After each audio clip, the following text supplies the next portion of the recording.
Okay, if we're going to talk about oils and intuition, we need to talk about something a little important: protection. There are lots of theories and lots of things out there to talk about how to protect yourself. I'll give you a few examples of how to do that. So I'm going to kind of walk you through a meditation, but here's why.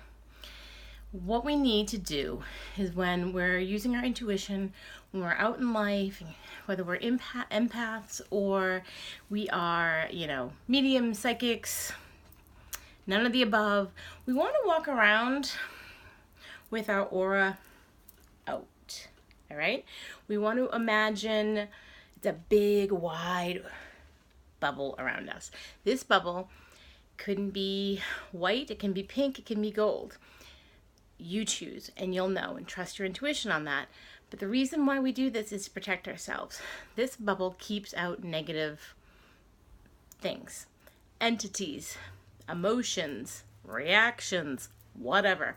You can really do whatever it is you want. But what it truly is it's a protection bubble.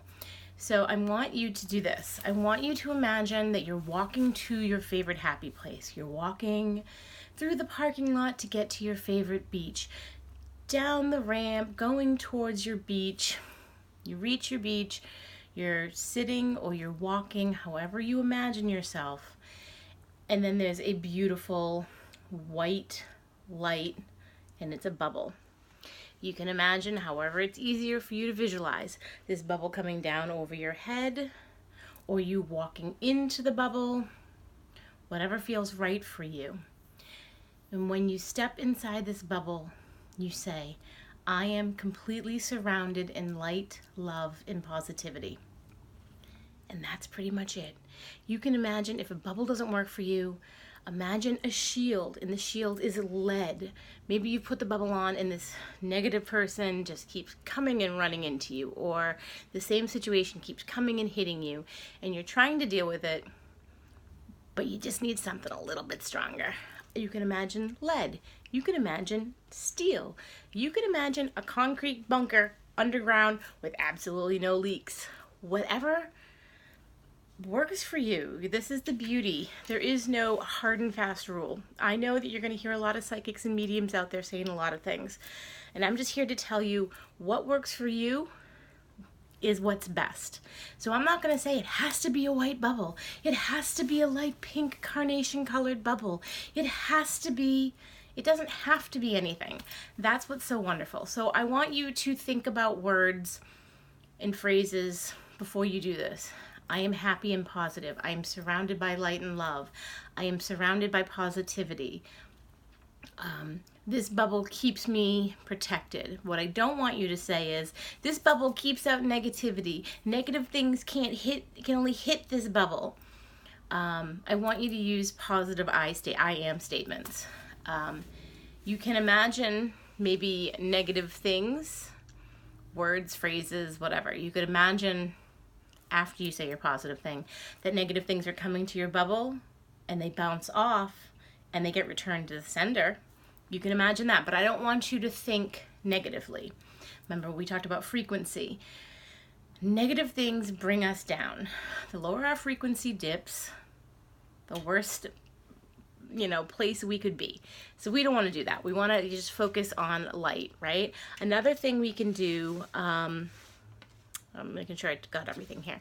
Another thing we can do, I talk about in this post, is how to cleanse your aura. Super simple. I know you guys can do this. So you got our lavender. Have our lavender. You take lavender. You take one drop. Boom. One drop. Rub it in between your hands. Breathe it deeply.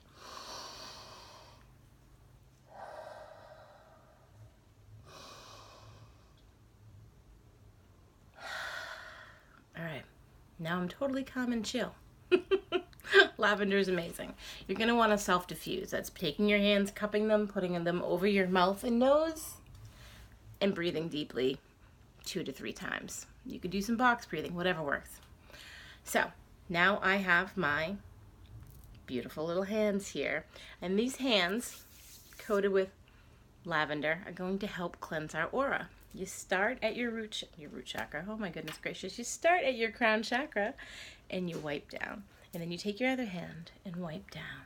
And then you take your hand and wipe behind your head and you follow with the other. You're going to wipe your third eye, the front, the back. You're gonna get all the chakras, right? So we're gonna wipe the throat. We're gonna wipe all sides of the throat. We're gonna come down over the heart chakra. This one in the throat, I kind of want you guys to take a big, wide, I'm trying to do it so you can see it. Big, wide, and then push it away, right? Long strokes, push it away. Out, down the arms. And you can do this a couple of times. However, you can do it one and then come back and do it again. You can do the Macarena, hey, Macarena, whatever. It doesn't matter. There's just no right or wrong way. You're going to take it and you're going to cleanse it and you're going to just drop it. You're going to shake it off, all right? Don't fling it back to you, but shake it off that way. Okay, apparently I'm going to give you all the cheesy pop songs today. A little Taylor Swift, a little Macarena, whatever. All right, so then you're going to do this and you're going to do it, if you can, go straight down, right? So you got the heart chakra below, which is like mid belly button, is about 2 inches above your belly button, is your solar plexus. You're going to wipe that down. You're going to get behind you the best you can. It's really about intention, right? And then you're going to go down below the belly button is the sacral and the root chakras. You're going to keep going like this, long strokes. You're going to go down your legs and do it the best you can, behind you the best you can. And you just cleansed your aura. Congratulations. So that's seriously, it's just that simple. That's how you cleanse your aura. You could do this 7 times a day. You could do it once a week. You can do it 3 times a month, whatever. Doesn't matter. That's the beauty, guys. You do it when you feel called to do it, okay? I hope that was helpful, and see you in the next post.